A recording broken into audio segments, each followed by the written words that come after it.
Nabi Sulaiman alaihi salam adalah manusia terkaya sepanjang sejarah kehidupan manusia di muka bumi. Dalam beberapa kitab suci seperti Al-Quran, Alkitab, dan Injil, Nabi Sulaiman alaihi salam dijelaskan sebagai manusia terkaya yang pernah hidup di muka bumi. Tidak ada satupun manusia yang bisa mengalahkan total kekayaannya hingga hari kiamat tiba. Para arkeolog telah menemukan situs peninggalan sejarah Islam yang mengungkap total kekayaan Nabi Sulaiman alaihi salam. Erez bin Yosef, seorang profesor sekaligus peneliti, ia menyatakan bahwa 3.000 tahun yang lalu Nabi Sulaiman alaihi salam diperkirakan memiliki kekayaan senilai 2,2 triliun US dollar. Dan apabila dikonversikan dengan nilai mata uang dolar hari ini, jika dirupiahkan, maka nilainya setara dengan 32.891.870 triliun rupiah. Profesor itu juga menjelaskan bahwa kekayaan Nabi Sulaiman alaihi salam berasal dari dua sumber,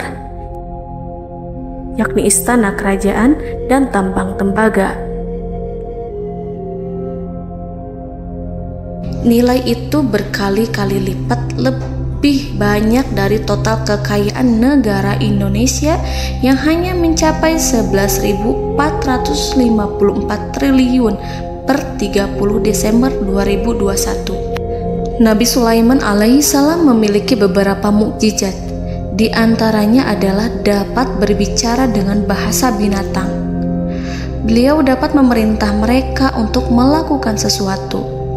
Beliau juga dapat mengendalikan besar kecilnya tekanan angin dan dapat mengatur ke arah mana angin akan berhembus.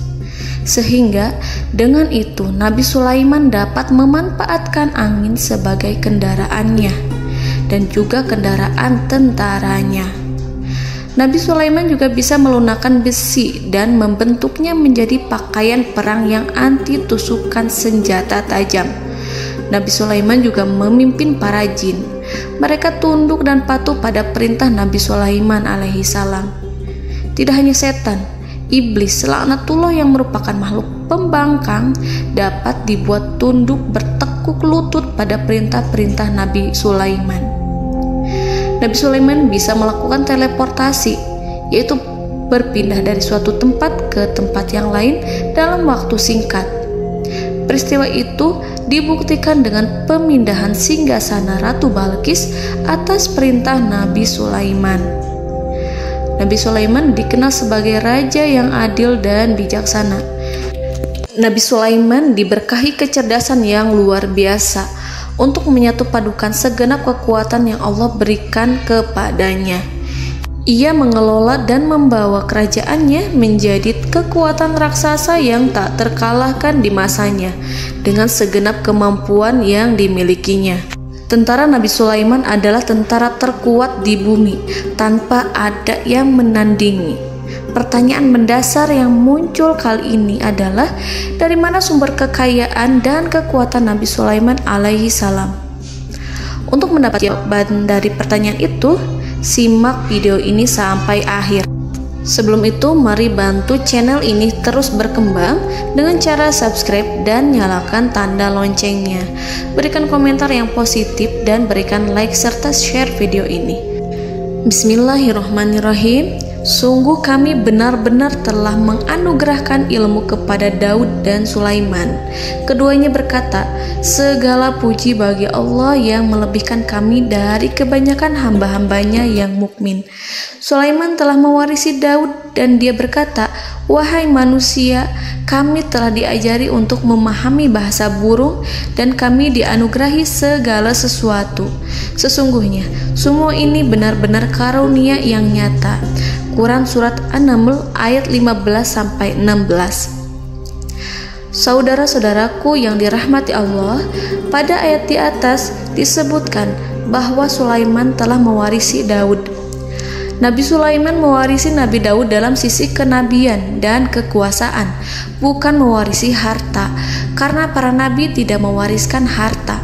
Sebab sepeninggalan mereka, harta para nabi menjadi sedekah bagi orang-orang yang ada di sekitarnya, yaitu orang-orang fakir dan orang-orang yang membutuhkan.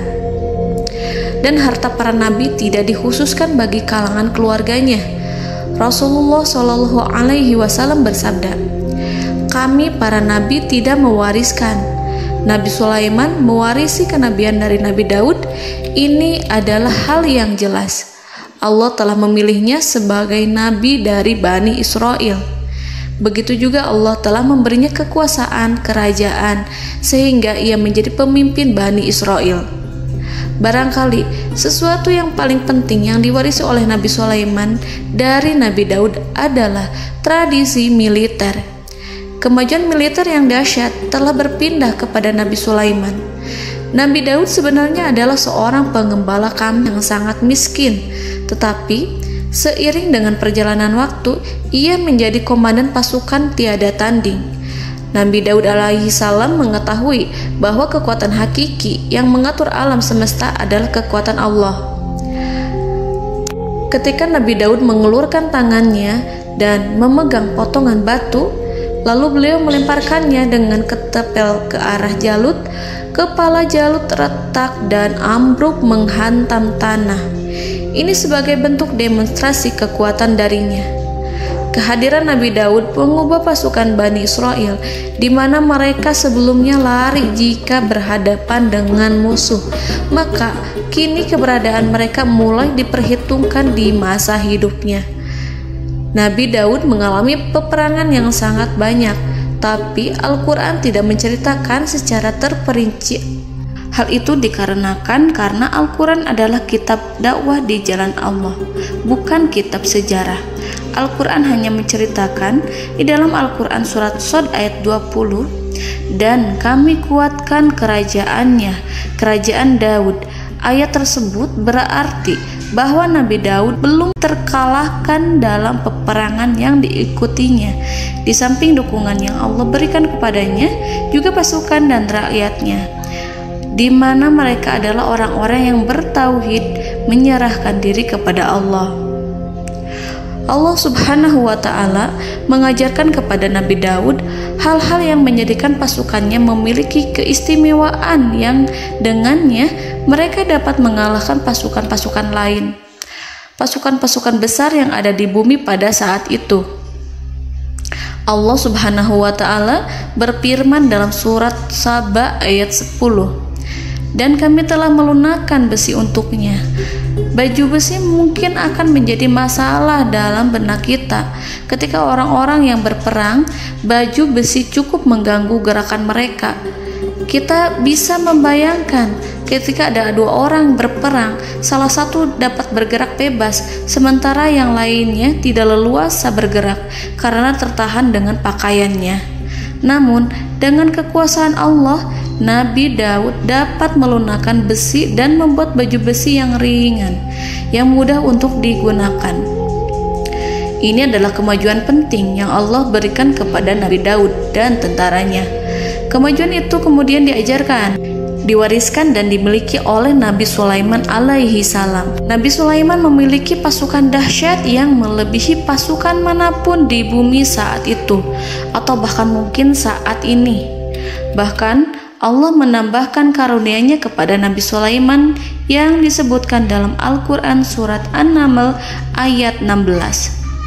Dan Sulaiman telah mewarisi Daud, dan dia berkata, "Wahai manusia, kami telah diberi pengertian tentang suara burung, dan kami diberi segala sesuatu. Sesungguhnya ini benar-benar suatu karunia yang nyata." Saudara-saudaraku yang dirahmati Allah, pada suatu hari Nabi Sulaiman alaihi salam menengadahkan tangannya dan berdoa kepada Allah Subhanahu wa Ta'ala. Antara hati Nabi dan Allah tidak ada penghalang, tidak ada jarak, tidak ada sekatan waktu, tidak ada satupun dari para nabi yang berdoa kepada Allah kecuali doanya pasti dikabulkan. Doa Nabi Sulaiman alaihi salam direkam dalam Al-Quran surat Shad ayat 35. Nabi Sulaiman berkata, "Ya Tuhanku, ampunilah aku, anugerahkanlah kepadaku kerajaan yang tidak dimiliki oleh seorang pun sesudahku." Nabi Sulaiman menginginkan dari Allah sesuatu kerajaan yang belum pernah diperoleh oleh siapapun setelahnya. Allah Subhanahu wa Ta'ala mengabulkan doa Nabi Sulaiman dan memberinya kerajaan tersebut. Nabi Sulaiman mewarisi kekuasaan, kenabian, hikmah ilmu dari Nabi Daud alaihi salam. Orang-orang menyebut Nabi Sulaiman Al-Hakim, Sulaiman yang bijaksana. Kebijaksanaan Nabi Sulaiman tidak terbatas pada keadilannya di tengah-tengah manusia dan juga kasih sayangnya kepada mereka. Namun, kebijaksanaan Nabi Sulaiman juga berlaku di kalangan burung dan binatang lainnya. Nabi Daud juga mengenal bahasa burung, tetapi Nabi Sulaiman dapat berbicara dengan bahasa burung. Bahkan, ia dapat menggantikannya sebagai pembantunya. Ketika Nabi Daud bertasbih di gunung, burung-burung serta binatang buas ikut bertasbih bersamanya. Bahkan angin pun berhenti untuk mendengarkan tasbih itu. Sedangkan Nabi Sulaiman alaihi salam, Allah Subhanahu wa Ta'ala memberinya karunia lebih dari itu, di mana binatang-binatang buas tunduk padanya, begitu juga angin dan burung. Saudara-saudaraku yang dirahmati Allah, Nabi Sulaiman alaihi salam mampu mendengarkan bisikan semut yang berbicara kepada sesama mereka. Bahkan, ia mampu memerintahkan semut tersebut sehingga semut itu menjadi taat pada perintahnya. Pasukan Nabi Sulaiman memiliki kekuatan yang sangat dahsyat. Belum pernah ada di dunia ini satu pasukan pun yang memiliki kekuatan seperti itu. Kekuatan Nabi Sulaiman berasal dari beberapa kombinasi yang sangat mengagumkan, sehingga karenanya ia tidak dapat tertandingi. Kekuatan itu terdiri dari manusia, binatang-binatang, jin, dan lain sebagainya. Kita mengetahui bahwa jin adalah makhluk Allah dan manusia tidak mampu melihatnya atau menghadirkannya atau meminta pertolongan kepadanya. Sedangkan Nabi Sulaiman telah diberi Allah suatu kemampuan untuk menundukkan jin, memperkerjakan mereka sebagai tentara di tengah-tengah peperangan. Bahkan ia mampu menjadikan mereka sebagai pekerja-pekerja kasar di kerajaannya saat tidak ada peperangan. Oleh sebab itu, ketika ada pasukan lain yang mencoba melawan pasukan Nabi Sulaiman, mustahil mereka akan mendapatkan kemenangan. Bahkan pasukan Nabi Sulaiman diperkuat oleh pasukan burung. Burung di pasukan Nabi Sulaiman memerankan tugas penting, yaitu menjadi agen intelijen. Kita mengetahui bahwa peranan informasi saat peperangan adalah hal yang penting. Dari informasi tersebut, pasukan dapat mengetahui keadaan lawannya. Demikianlah peranan burung pada pasukan Sulaiman. Ia terbang di tengah-tengah musuh. Kemudian, ia kembali kepada Nabi Sulaiman untuk menyampaikan berita tentang keadaan lawannya. Di samping jin dan burung, Allah juga menundukkan angin untuk Nabi Sulaiman. Nabi Sulaiman dapat memerintahkan angin dan ia mampu untuk menaiki angin tersebut. Dalam Al-Quran surat Shad ayat 36-40, Allah Subhanahu wa Ta'ala berfirman, "Kami tundukkan kepada angin yang berhembus dengan baik menurut kemana saja yang dikehendaki Sulaiman. Dan kami tundukkan pula kepadanya setan-setan, semuanya ahli bangunan dan penyelam, dan setan yang lain yang terikat dalam belenggu. Inilah anugerah kami, maka berikanlah kepada orang lain atau tahanlah untuk dirimu tanpa perhitungan, dan sesungguhnya dia mempunyai kedudukan yang dekat pada sisi kami dan tempat kembali yang baik." Saudara-saudaraku yang dirahmati Allah, Allah Subhanahu wa Ta'ala juga memberikan kemampuan yang tak seorang pun dari para nabi mendapatkannya, yaitu kemampuan untuk memerintah setan. Setan adalah salah satu bagian dari jin. Ia adalah kelompok yang celaka dari bangsa jin. Kelompok ini sebenarnya tidak mampu dikuasai oleh manusia. Bahkan jin yang soleh tidak dapat mengatur setan.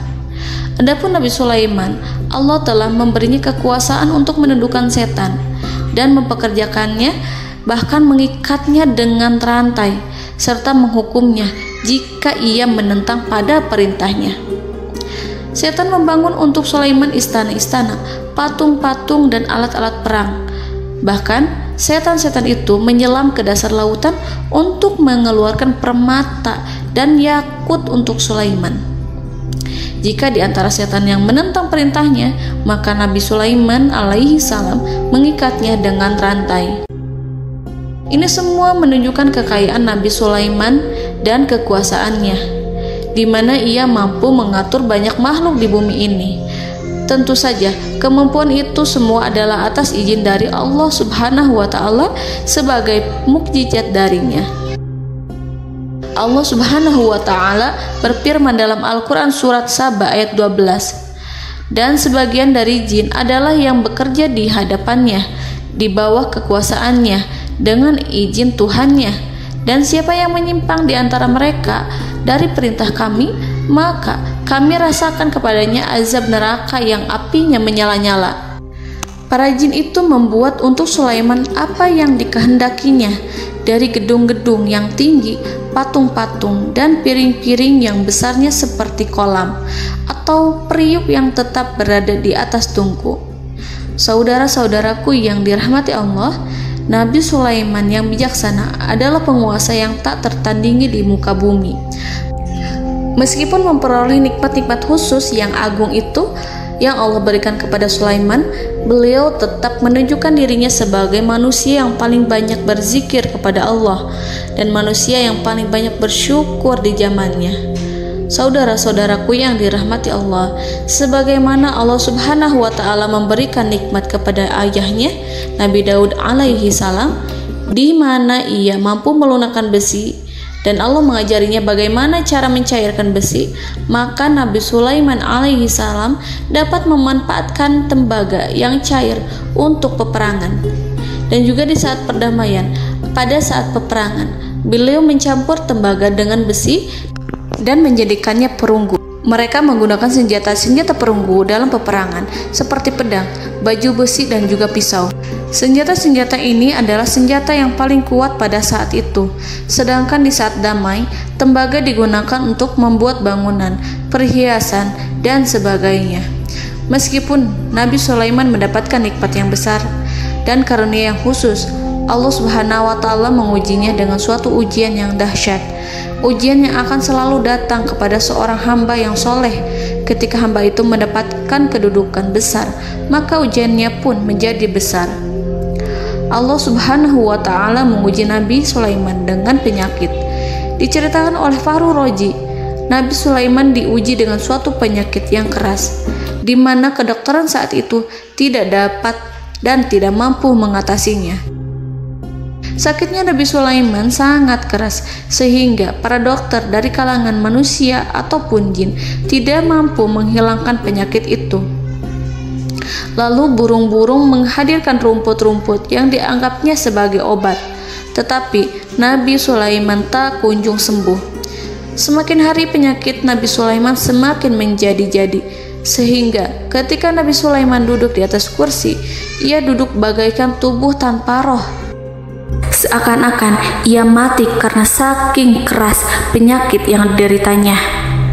Sakit yang diderita oleh Nabi Sulaiman alaihi salam berlangsung sangat lama. Namun Nabi Sulaiman tidak henti-hentinya berzikir kepada Allah dan meminta kesembuhan kepadanya, serta selalu beristighfar dan mengungkapkan rasa cinta kepadanya. Selesailah ujian Allah terhadap hambanya Nabi Sulaiman.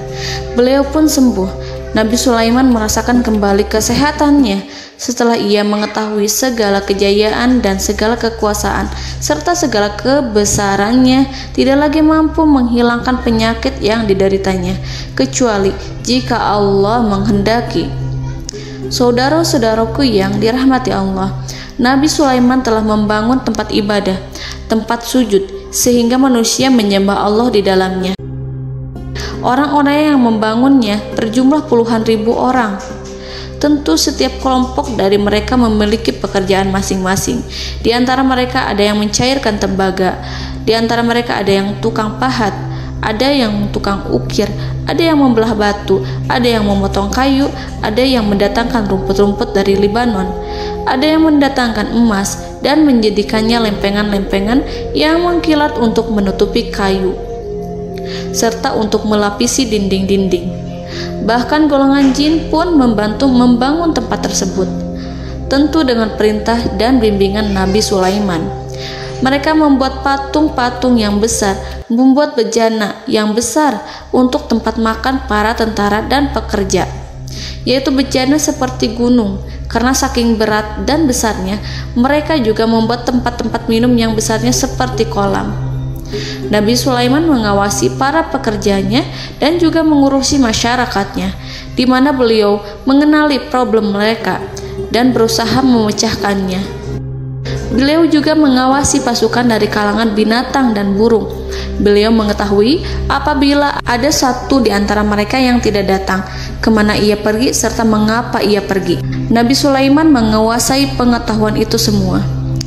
Nabi Sulaiman bukan hanya mengetahui problem tentara-tentaranya dari kalangan manusia ataupun tentaranya dari kalangan burung, namun ia juga menunjukkan kasih sayang terhadap semut, di mana beliau mendengar bisikannya dan tidak suka untuk menginjaknya. Nabi Sulaiman selalu menundukkan kepalanya ke bumi sebagai bentuk rasa rendah diri dan syukur kepada Allah.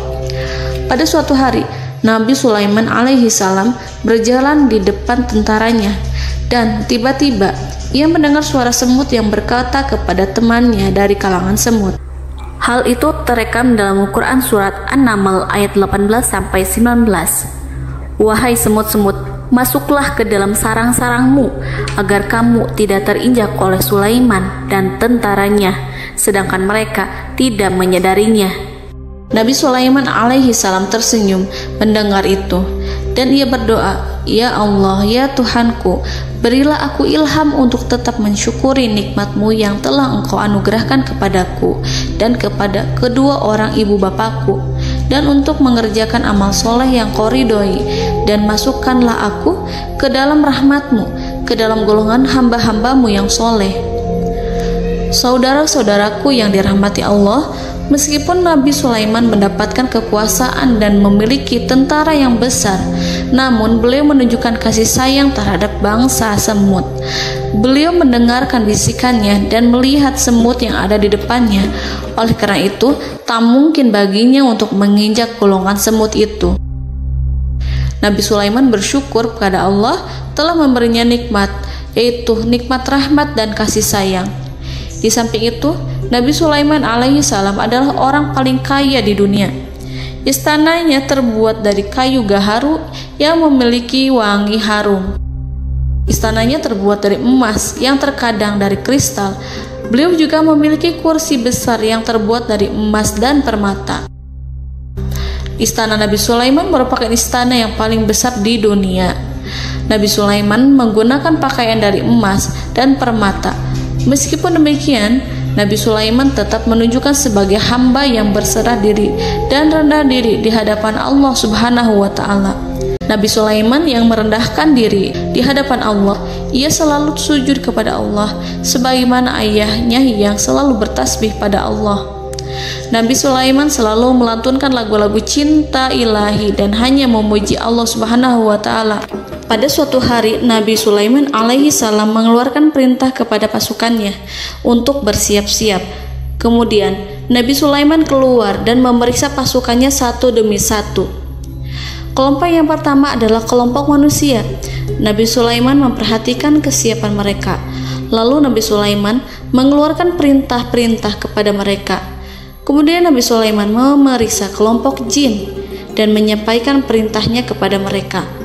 Beliau memenjarakan jin yang tampak bermalas-malasan saat bekerja. Lalu beliau memeriksa binatang dan berkata kepada mereka, apakah mereka sudah makan dengan baik, apakah mereka tidur dengan nyenyak, apakah ada yang mengadu pada mereka, misalkan karena penyediaan makanan yang tidak layak, apakah ada di sana yang sakit dan lain sebagainya. Ketika Nabi Sulaiman merasa puas dengan semuanya, Nabi Sulaiman memasuki tenda tempat berkumpulnya para burung. Nabi Sulaiman alaihissalam kemudian memasuki tenda tersebut, mengamati keadaan di sekitarnya, sehingga beliau mengetahui bahwa ada satu burung yang tidak hadir, yaitu burung hudhud. Mengapa aku tidak melihat burung hudhud? Burung-burung yang lain tampak terdiam sebagai penghormatan, dan mereka mendengarkan apa yang akan dikatakan pemimpin mereka. Nabi Sulaiman mengarahkan pandangannya pada semua burung dan tidak menemukan burung hudhud di antara mereka. Tak seekor burung pun yang mengetahui keberadaannya. Burung hudhud absen pada apel wajib kali ini. Nabi Sulaiman mulai menampakkan kemarahannya. Tiba-tiba seekor burung kecil memberanikan diri untuk berkata kepada Nabi Sulaiman, "Wahai Nabi yang mulia, seharusnya hudhud ada bersamaku kemarin untuk melaksanakan tugas penyelidikan. Ia adalah pemimpin misi itu. Namun burung hudhud belum datang. Oleh karena itu, aku tidak pergi bersamanya." Burung itu tampak gemetar. Nabi Sulaiman mengetahui bahwa hudhud tidak hadir dan tak seorang pun mengetahui kemana ia pergi. Burung hudhud pergi tanpa izin terlebih dahulu. Dalam keadaan marah, Nabi Sulaiman berkata, "Sungguh aku benar-benar akan mengazabnya dengan azab yang sangat keras, atau benar-benar menyembelihnya, kecuali jika ia benar-benar datang kepadaku dengan alasan yang jelas." Kawanan burung-burung mengetahui bahwa Nabi Sulaiman sedang marah dan telah menetapkan untuk menyiksa burung hudhud atau menyembelihnya, atau justru memaafkannya dengan syarat ia datang dengan membawa alasan yang dapat menyelamatkannya, atau dengan kata lain, burung hudhud dapat memastikan bahwa ia melaksanakan tugas yang penting. Nabi Sulaiman menunjukkan kemarahan yang besar sehingga siapapun akan merasa takut kepada Nabi Sulaiman yang marah. Nabi Sulaiman kemudian pergi dari tempat burung tersebut. Nabi Sulaiman masih memikirkan keadaan burung hudhud. Seharusnya burung hudhud menjadi bagian penting dari badan intelijen. Apakah ia pergi untuk menyingkap suatu, atau apakah ia pergi hanya untuk bermain-main? Nabi Sulaiman telah memperhatikan dan mengetahui bahwa burung hudhud adalah seekor burung yang cerdik dan juga fasih berbicara. Terkadang Nabi Sulaiman mendapati burung hudhud sedang bermain-main dan menunda-nunda pekerjaannya. Namun ketika Nabi Sulaiman melihatnya, burung hudhud memahami bahwa perbuatannya tidak benar. Oleh karena itu, ia tidak boleh menyampur adukan antara waktu serius dan waktu bermain. Tidak lama setelah itu, burung hudhud tiba di tempat para burung. Burung-burung yang lain berkata kepadanya, "Wahai hudhud, pergilah engkau ke tempat Nabi Sulaiman. Jika ia mengetahui bahwa engkau telah sampai, jiwamu benar-benar terancam."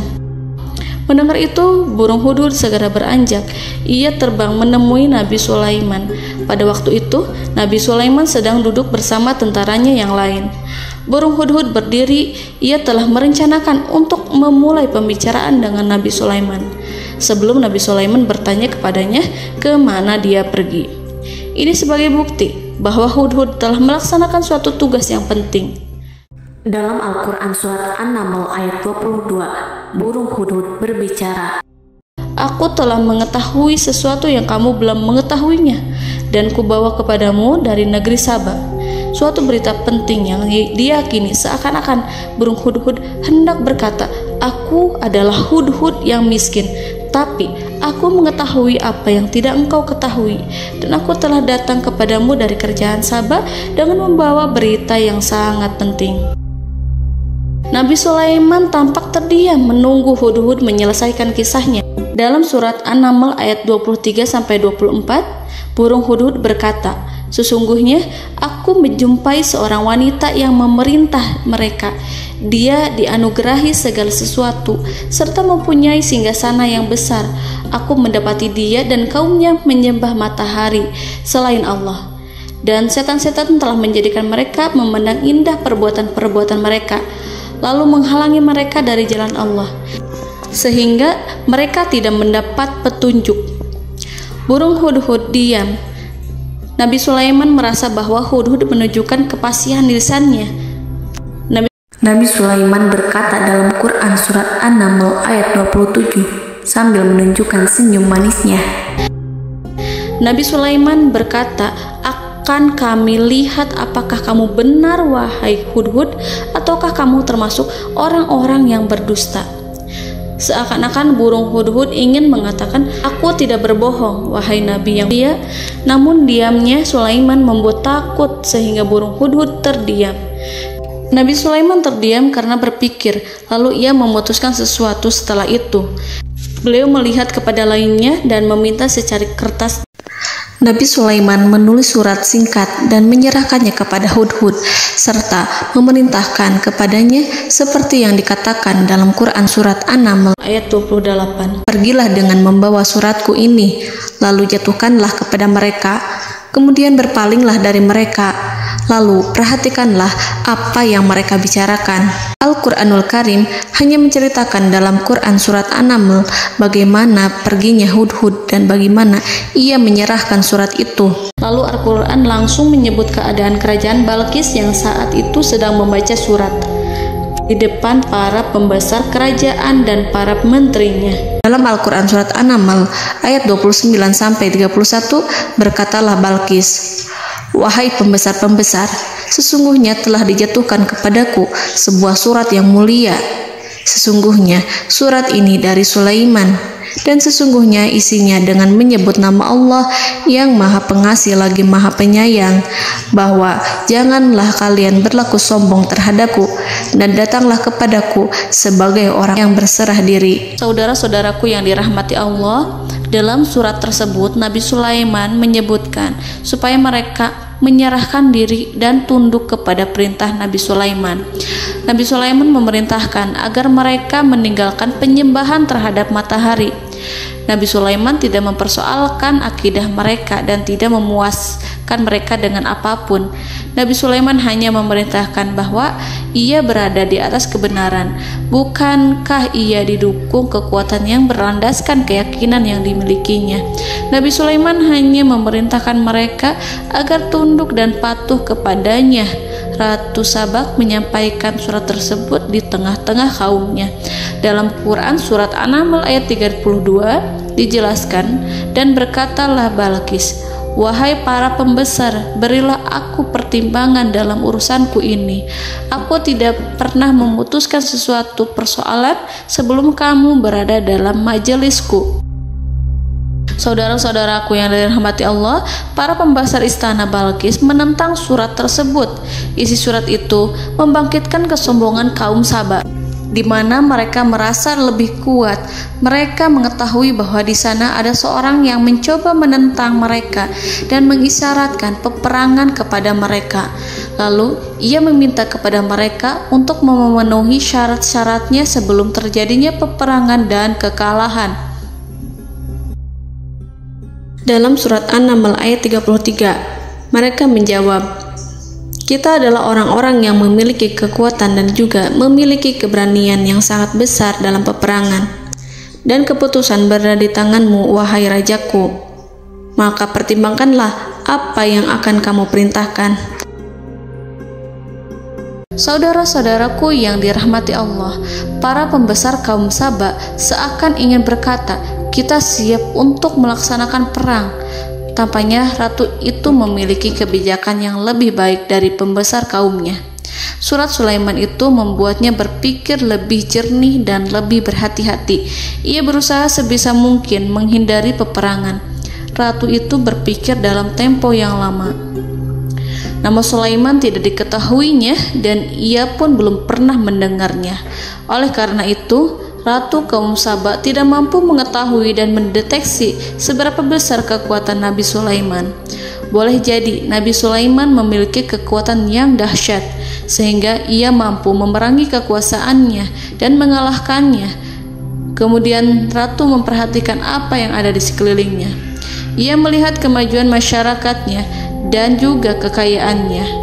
Barangkali ia mengira bahwa Nabi Sulaiman iri terhadap kemajuan dan kekayaannya itu, sehingga Nabi Sulaiman ingin menyerangnya. Setelah mempertimbangkan isi surat Nabi Sulaiman dengan cermat, Ratu Saba memilih untuk tidak bersikap ceroboh dan bodoh. Ratu lebih suka untuk menggunakan bahasa kelembutan. Ia mengirim kepada Nabi Sulaiman suatu hadiah yang besar.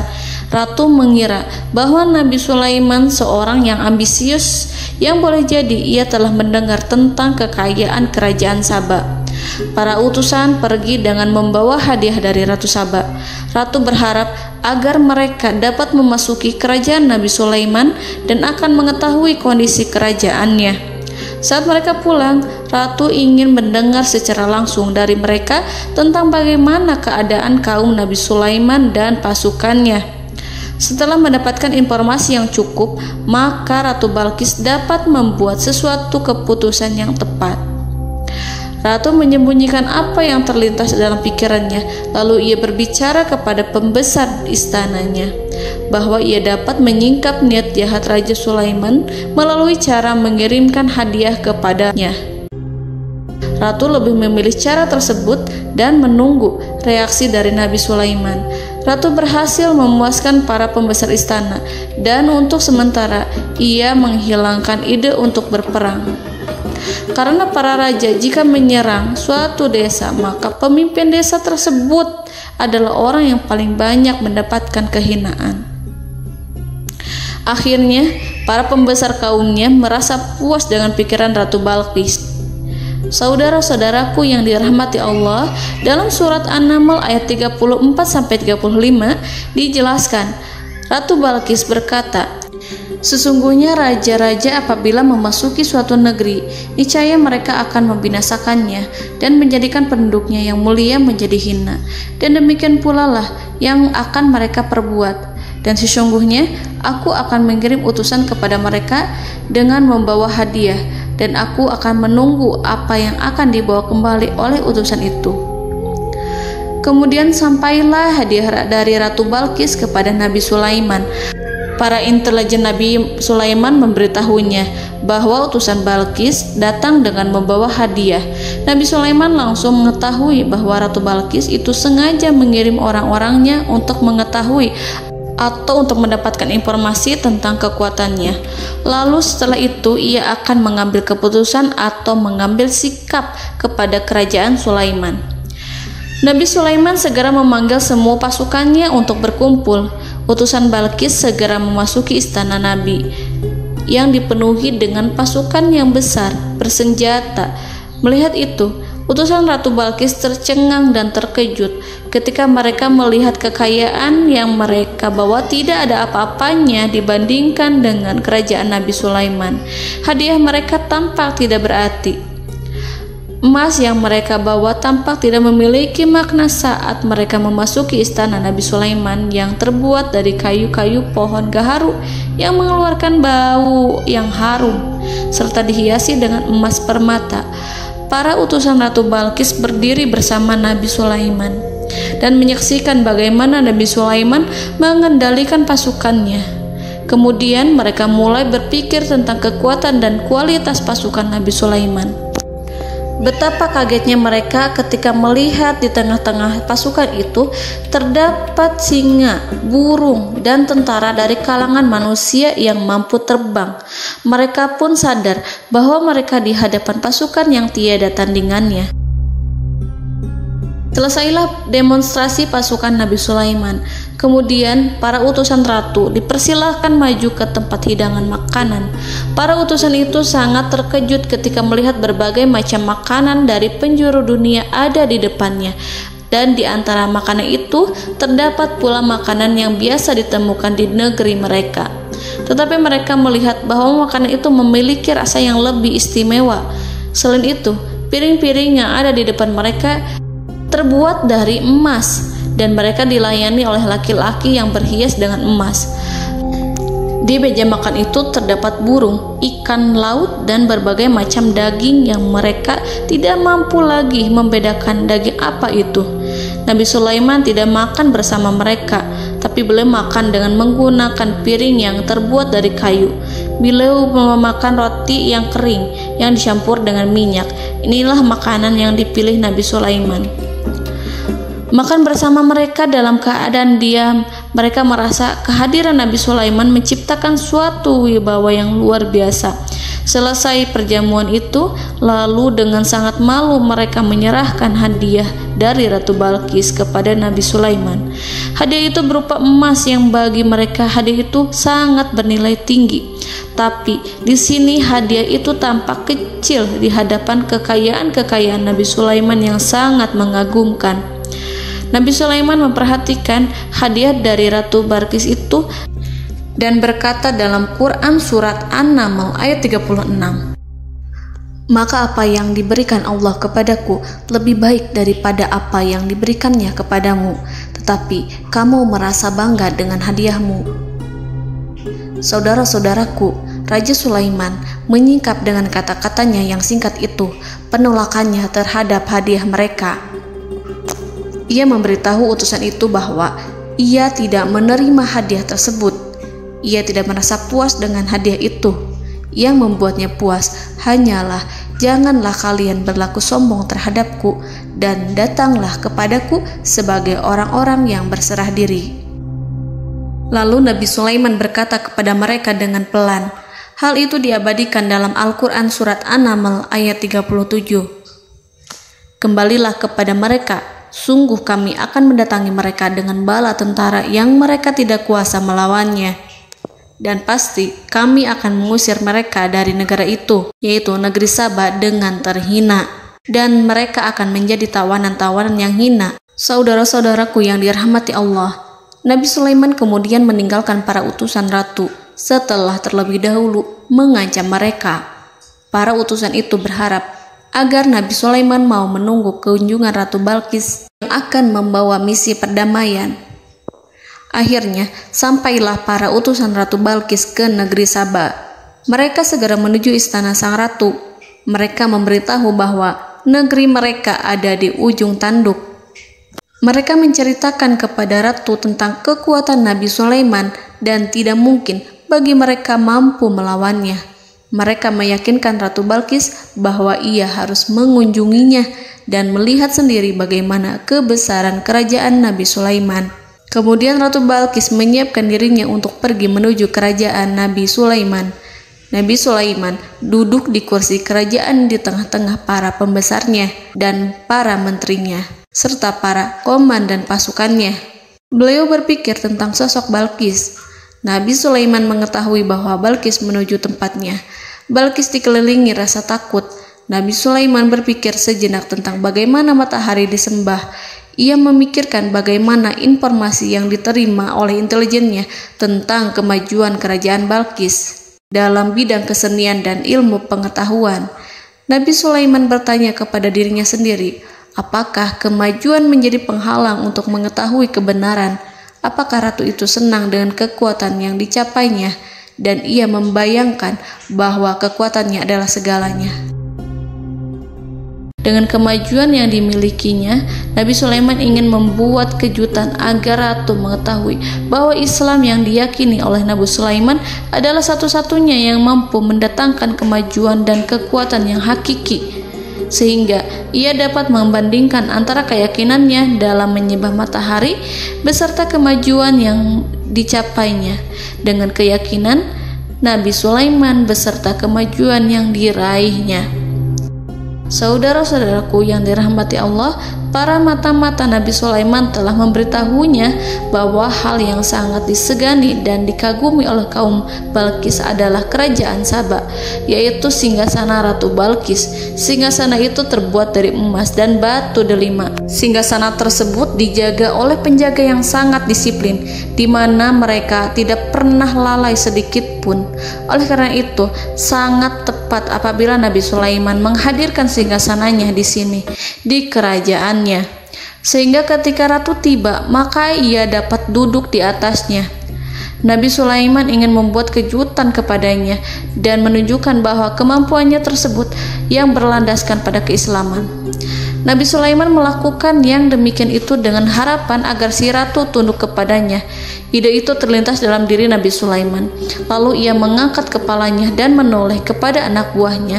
Hal itu diabadikan dalam Quran surat An-Naml ayat 38. "Wahai para pembesar, siapakah di antara kamu sekalian yang sanggup membawa singgasananya kepadaku sebelum mereka datang kepadaku sebagai orang-orang yang berserah diri?"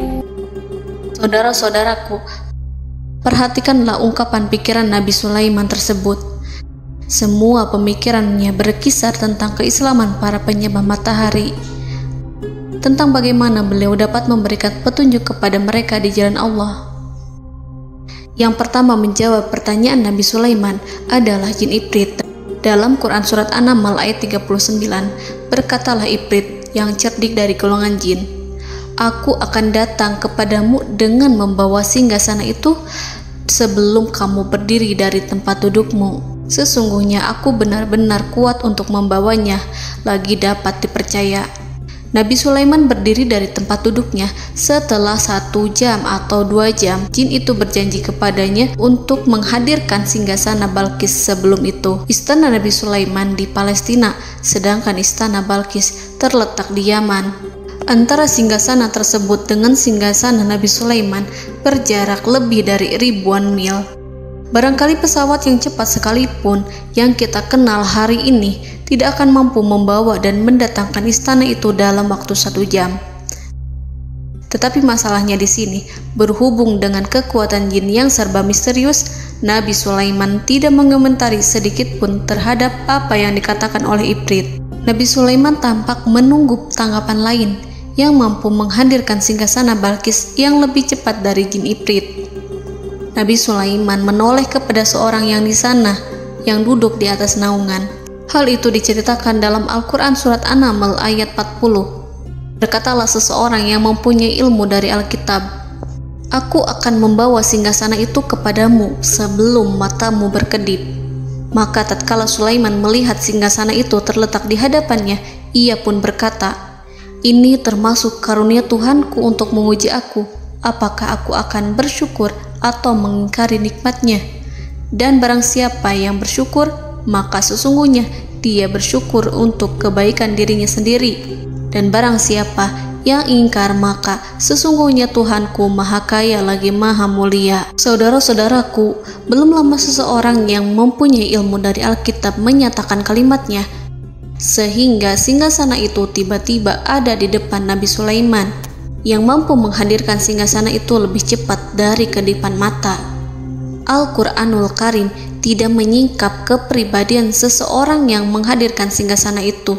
Al-Quran hanya menggarisi bahwa orang itu mempunyai ilmu dari Alkitab. Al-Quran tidak menjelaskan kepada kita apakah ia seorang malaikat, ataukah manusia, ataukah jin. Al-Quran sengaja tidak menyingkap hakikat kitab yang dimaksud.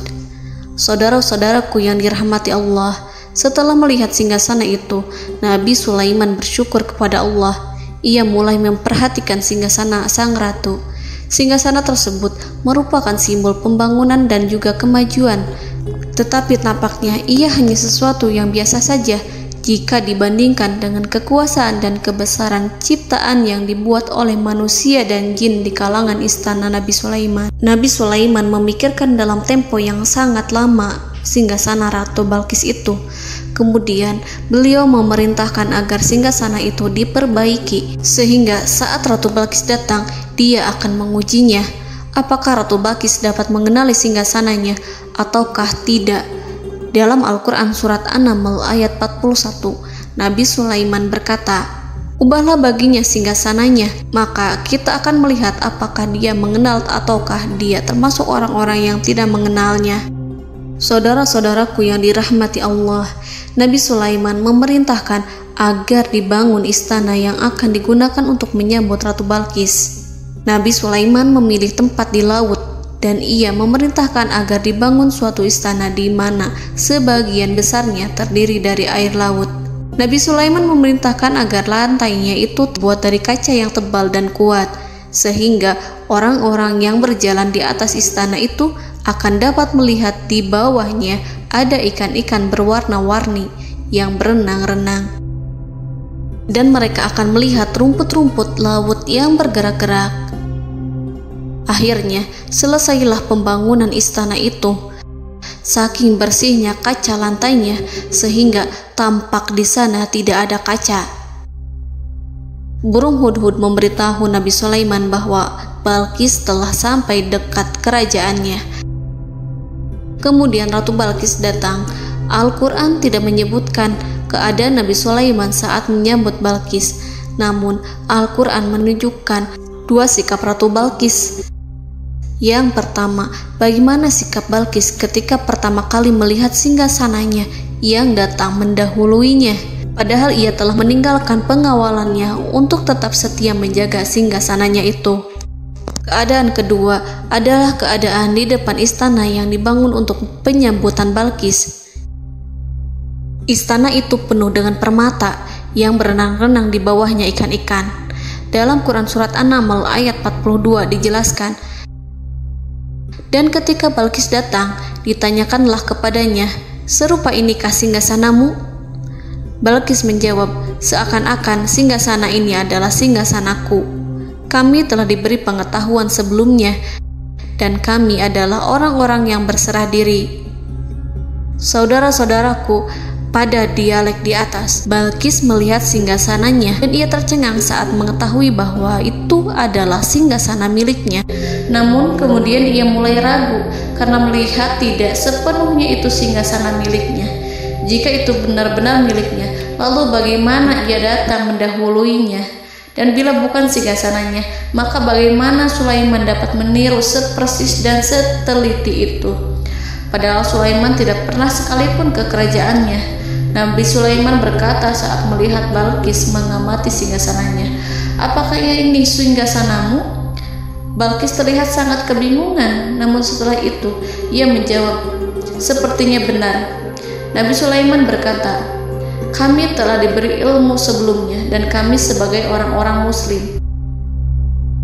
Saudaraku yang dirahmati Allah, melalui pertanyaan Nabi Sulaiman ingin mengisyaratkan kepada Balkis agar ia membandingkan antara keyakinannya beserta ilmu yang dicapainya dengan keyakinan Nabi Sulaiman yang muslim beserta pengetahuan yang telah diraihnya.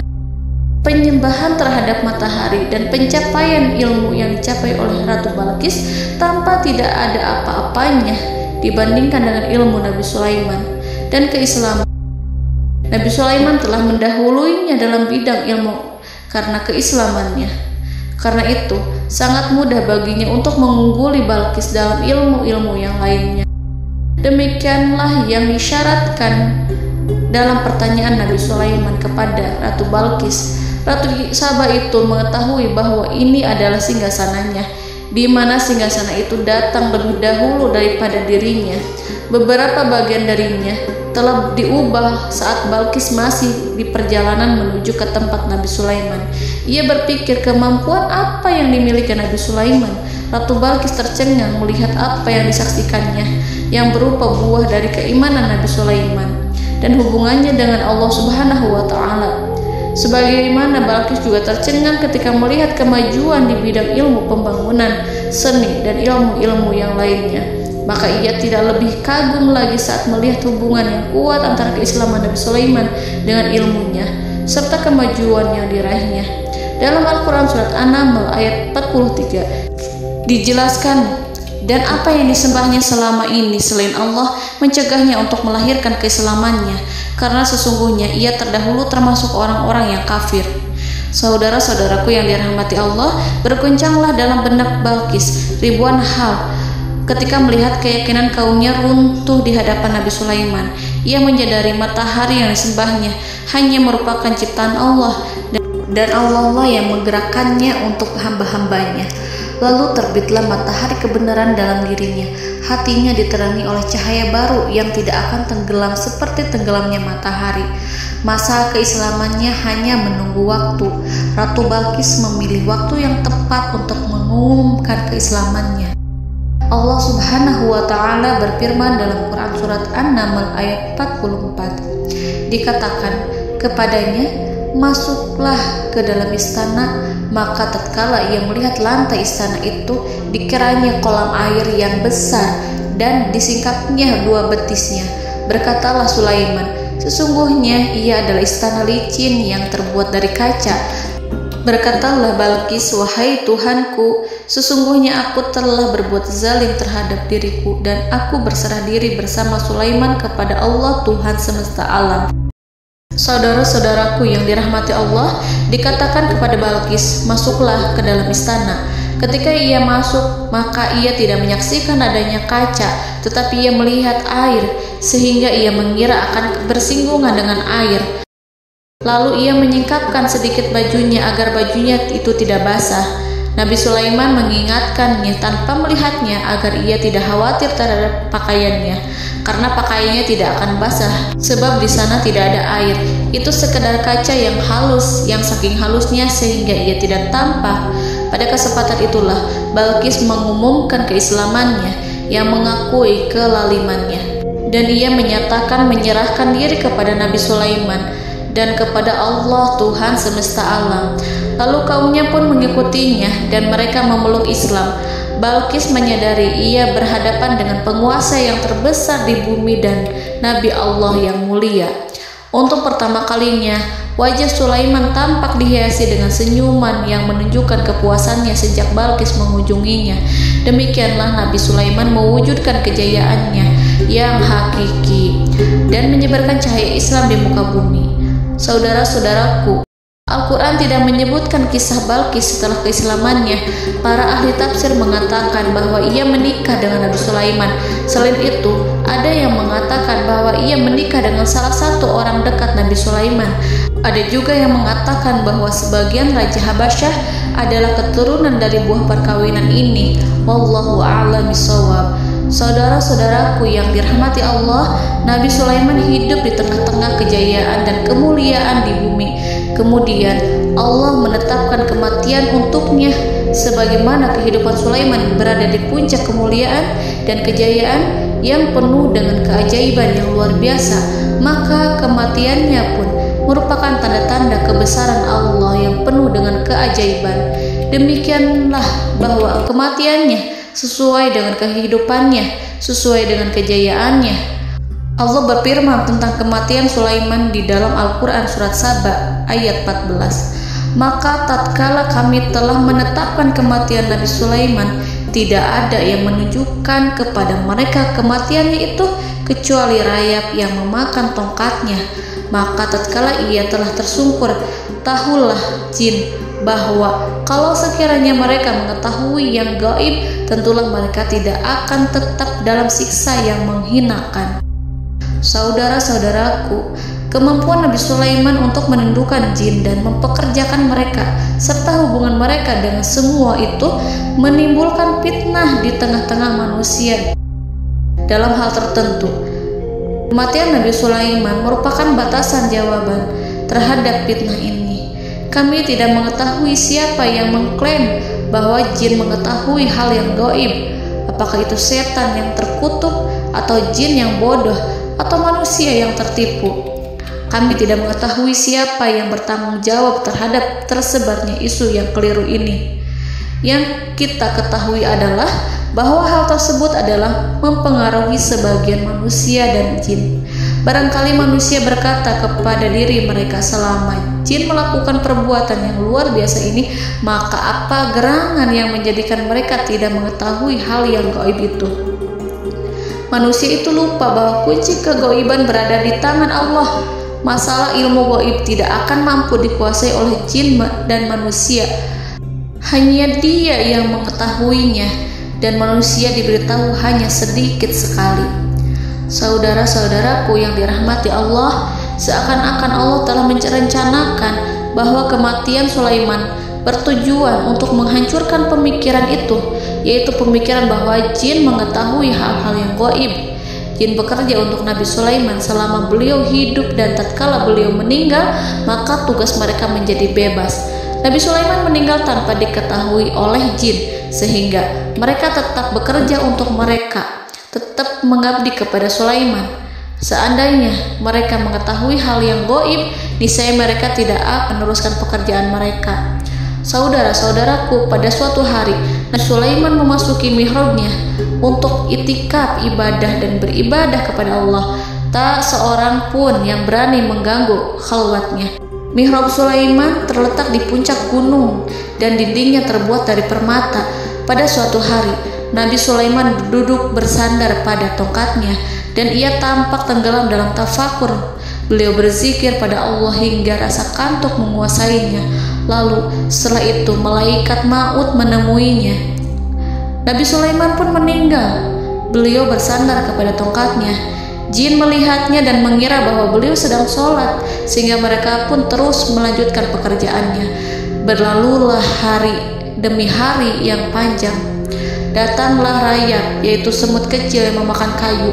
Hewan itu mulai memakan tongkat Nabi Sulaiman. Rayap itu tampak lapar. Sebagian dari tongkat Nabi Sulaiman dimakan beberapa hari oleh rayap itu. Ketika yang dimakannya semakin bertambah, maka tongkat itu pun menjadi rusak dan kemudian jatuh dari tangan Nabi Sulaiman alaihi salam. Tubuh mulia itu kehilangan keseimbangan dan kemudian jatuh terhempas di bumi. Tatkala tubuh suci itu tersungkur, maka manusia segera menuju ke arahnya.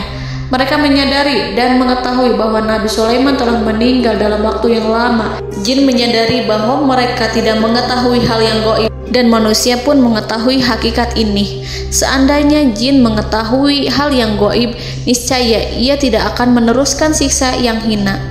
Mereka tidak akan bekerja kepada Sulaiman.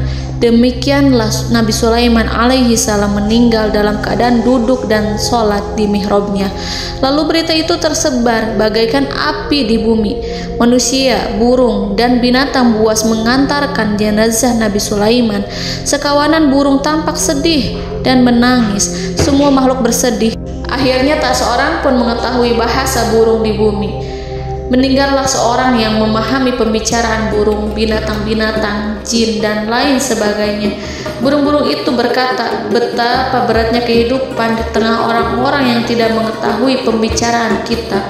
Allahu a'lam.